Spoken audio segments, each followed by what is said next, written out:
Paul, thanks for spending a couple of minutes with us. How are you? I'm great, and I really appreciate it. I am not a banking and finance guru. I'm here with one. Okay. But enjoyed it and learned a whole lot today about AI and, blockchain and how people are financing, and dealing with the banking changes in the banking industry. I don't know that I need to use the exact phrasing that Rod Taylor used to describe you, but he let me see if I can. A bad man on the football field, I think, is the way he described it. Middle linebacker, early 70s, I guess 1969 to 73. Is that the 40? 70 I played 69, 70, and 71. So played in the Sugar Bowl. Then we played in the Gator Bowl, and then in the Peach Bowl was my last year. And then I went on and played in the Senior Bowl after that. And then my body ran out on me, but I had a great time and love Ole Miss, and all our old teammates were great people. I want to ask you about the Peach Bowl. That was at Atlanta Fulton County Stadium. And I mentioned earlier to you Harry Harrison, who is a dear friend of mine. And great friend of mine also. You may not admit it publicly, but I think you like him as well. Torrential rain? We got there a week. Those days you went. I mean, the game was, I don't know, the weekend. We were there early in the week, and, they obviously didn't have a drop of rain all week. As soon as we were walked out of the hotel to get in the bus, the rain started, and it was unbelievable. I mean, it was a mud bath. But we were fortunate to beat Georgia Tech that day, and it was a great win. And we had a great season that year. We were 10-2, and Billy Kennard's first year, which was quite controversial, and so it was a great time. Am I making this up, or was there a uniform change that happened either after pregame warm-ups or at halftime or something along those lines? Well, there were a lot of people just had to change uniforms because they were so soaking wet and so muddy they couldn't even tell who they were. But it was a rodeo that day for sure. Being a teammate, but on the opposite side of the ball of Archie Manning, right? Absolutely. Well, of course, Archie was. No more accolades you can give Archie than he is. But on top of all that, he's just a fine human being. Just can't be a better guy. Always interested in how the old teammates are. He's just he's a great guy. But he graduated a year ahead of me. Yeah. So he was already in New Orleans with the Saints my senior year. I always ask this question of veteran football players when you talk about guys like Archie, quarterbacks that can move with their legs and play with and had the big arm as well. When you watch football these days, do you look at it and go, man, if Archie Manning was playing today? Everybody talks about, the football today, and these athletes today are unbelievable. They're big, strong, run like to win and everything else. But be that as it may, they ain't made any more Archie Mannings. Okay? I love it. And that's my humble opinion, and I know it's biased, but look, if it got down to it and someone had a gun in my head and said, who you want to put, be behind center, he'd be my pick.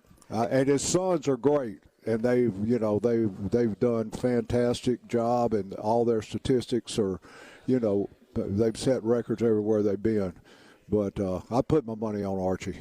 Let me ask you this, Paul, because people say, it's hard to compare eras. You couldn't take, let's say, you and all your teammates from 1970 and just drop them into 2024 and say, go play Alabama and expect it to be competitive, even if it was all of you in the shape that you were in. But if you and all of your teammates evolved to you were growing up in this era, it still would be the same people playing, right? Because you would have trained growing up and you would have developed the way that today's athletes have developed as well, wouldn't you?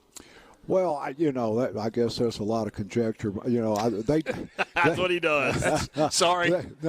They timed me with a calendar instead of a clock, so I would have had to have a lot more speed if I was going to play today. But listen, you take the guys. Dick Buskis just died. Mm-hmm. I mean, who else played middle linebacker in the pros any better than Dick Buskis? Now, are the middle linebackers today more mobile, stronger, and everything else? You bet they are. Sure. Absolutely. So, but if you put our group of guys and gave them the same, opportunities to do what these guys are today, I'd bet on us. I think I'd take those odds. Hold on, I got a message here.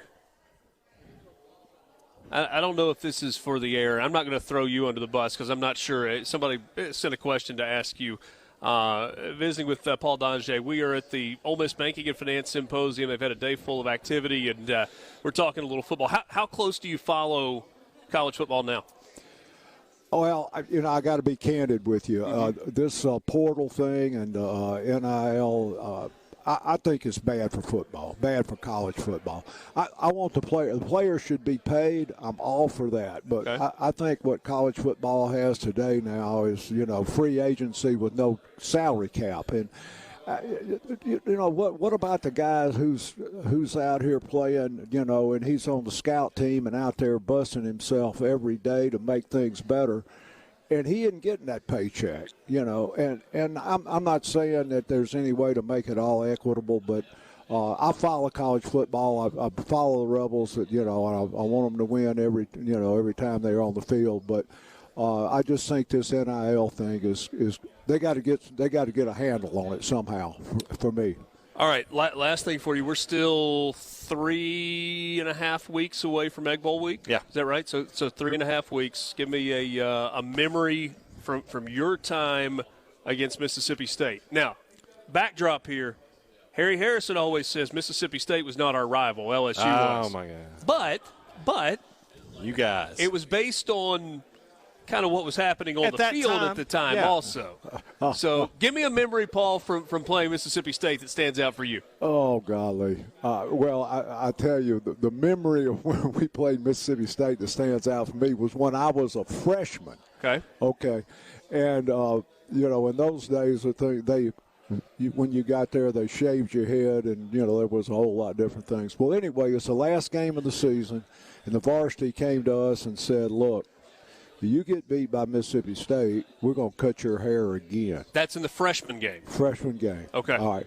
And, we had a team meeting. I looked at everybody. I said, listen, I can't stand getting my hair cut one more time. I mean, I hadn't had a date in 6 months, I mean, look, we got to do something here. So we all got together. We went over there and played them. And, golly, we beat them all over the field. But they threw a touchdown pass late, and we're down by about 4 points with really less than a minute left. And Frank McKellar was the quarterback. I remember like I said. Anyway, he faded back, and Frank, God love him, and if he's listening, don't take this wrong, but he was not a bullet passer, okay? And he throws this ball up, and it is a dying duck. I mean, it's flapping out there, and the defensive back from Mississippi State couldn't stand it. He went for the interception, missed it. Bill Young caught the ball, ran 60 yards for a touchdown, and we won. And, man, oh, man. And then we went wherever we went to the juke joint at Mississippi State, and when it went from there, we celebrated from there. But that was a great. Did you get a date after that? No, but hey, but at least my hair grew a little bit better. Very good. Very good. That's outstanding. Paul, thanks for letting us hijack you for a few minutes. Thank y'all. I appreciate it.